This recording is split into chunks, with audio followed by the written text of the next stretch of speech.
What's up, YouTube? Today we're going to take a look at some recent pickups that I purchased and then also talk a little bit more about the dry box. I had a few questions about them, so I wanted to show a little bit more. The dry box turns pink when it's full of moisture, so that's your visual cue on when to recharge it. Typically you would throw them in the microwave for 10 to 20 seconds until it turns blue again. As you can see, it's fairly evenly distributed inside the case. And the blue is what it should look like when it's completely dry. If you're interested in purchasing a dry box, please let me know. I have a few available for sale. Otherwise, you can get them on eBay and sent directly, but they do come from China and take between 2 weeks to a month to get to you. So that's a little closer look at how the dry box works. Now we're going to take a look at some recent pickups thanks to EQ Gold.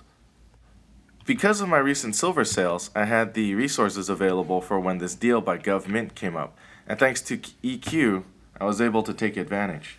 I called up a couple of friends and ordered a total of 8 1/10 ounces. I have the other 4 coming, but for now, these 4 are what shipped directly to me. Like everyone else on YouTube, I was surprised to see that I got a 2014 that was graded MS69.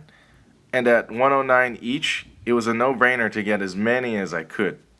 If you follow my channel, you'll notice that I'm a big fan of pandas. And if you've never had a panda before, this was a great way to get introduced to the series, because you have instant equity. Next up, I was finally able to make a purchase from Hiho Silver. I was online when he came out with his most recent video, and made the purchase as soon as I could. It turns out some of the other ones that I wanted were already sold, but this one was available and I like it.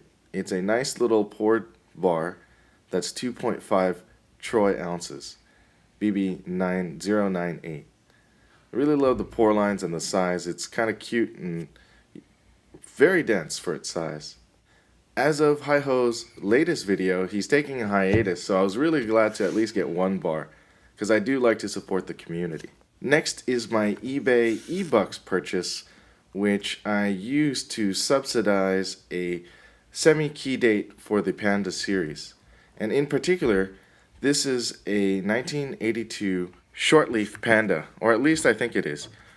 And I also got another 1982 longleaf Panda. You'll notice the leaf at the bottom is slightly different.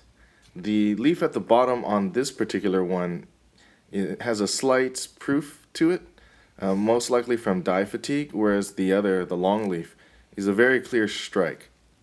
Ultimately, I plan on sending this in to NGC and then having them determine whether or not it is a short leaf and a long leaf with the extra $15 Variety Plus designation. If it turns out that one of these coins is a short leaf, that makes this coin significantly more rare than the long leaf. And because it's more rare, it makes the coin that much more sought after, especially with Chinese pandas. The seller had a buy it now price a bit over $300, but after some negotiation, I was able to bring it down quite a bit, and then with my eBay bucks, dropped the cost to about $175 each. Finally, I found a place where I was able to source 3 2016 3-gram pandas. I took a closer look at these under the loupe, and these will be submitted to NGC for grading. I got lucky and only paid about $123 per each one shipped, so it was pretty much issue price without any additional premium. One thing that I've noticed is that the pouches seem to be handled differently depending on which vendor you purchase them from.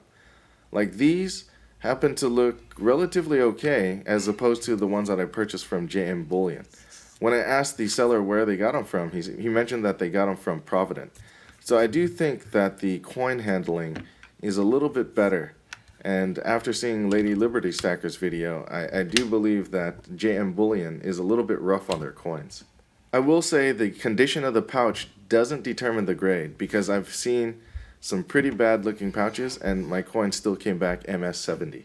With that said, I'm still a buyer for the 2016 Pandas as long as the premiums are kept to a minimum. I'm not a buyer of the Pandas if there's a significant premium on current issue. I will say that I am a buyer of higher premium items if I can get a good deal on them. Semi-key date pandas and key date pandas are open game as long as the price is good and the coin looks good. These coins have been able to hold their premiums over time, and there's always a market. As the years go by, these become increasingly more difficult to get, and the key varieties are maintaining their values even with spot dropping. If you were able to buy in on the government deal, congratulations, because you just got some instant equity.